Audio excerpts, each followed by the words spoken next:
Welcome to Linear Astrology, a radical new and easy way to learn the language of astrology, improving your understanding through the power of audio and video repetition. The more you watch, the more you will learn. Now let us look at Linear Astrology, the Houses, Part 1. Hi, I'm Professor Astrology. I'd like to welcome you back to Linear Astrology, and that is astrology on the linear plane.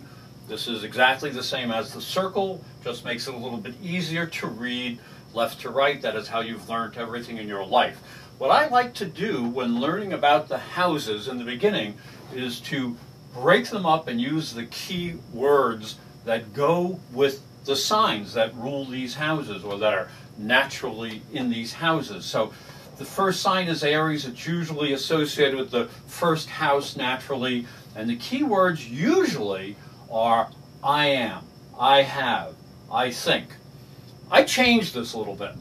I like to use the bottom half of the chart as my. I like to use the top half as ours.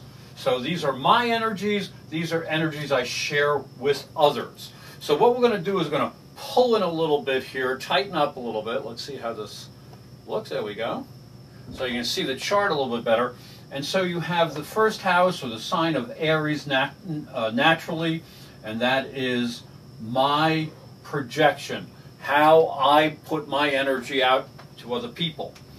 The second sign is Taurus, or the second house, is my possessions, my resources. What do I have in life to use?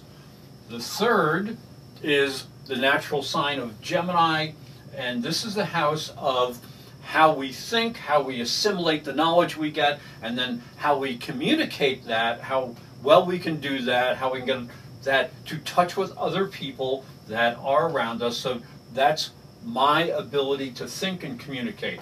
We get to the fourth house, the natural place of Cancer, and that is my feelings, my heritage, my family, my basic emotional roots.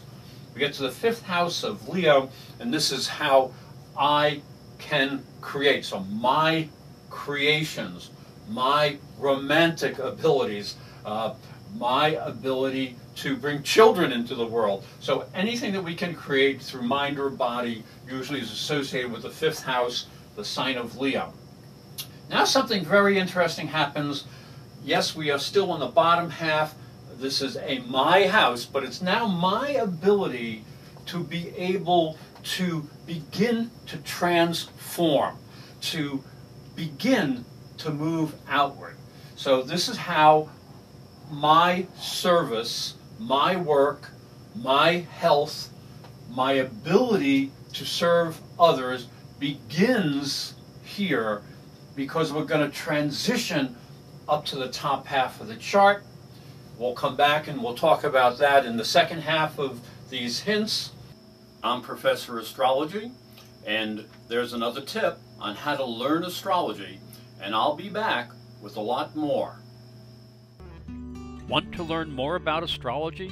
Then go to ProfessorAstrology.com. At ProfessorAstrology.com you can order my DVD set, Fundamentals of Astrology. The 2 DVDs contain a radical and easy to understand astrology course that you can watch over and over.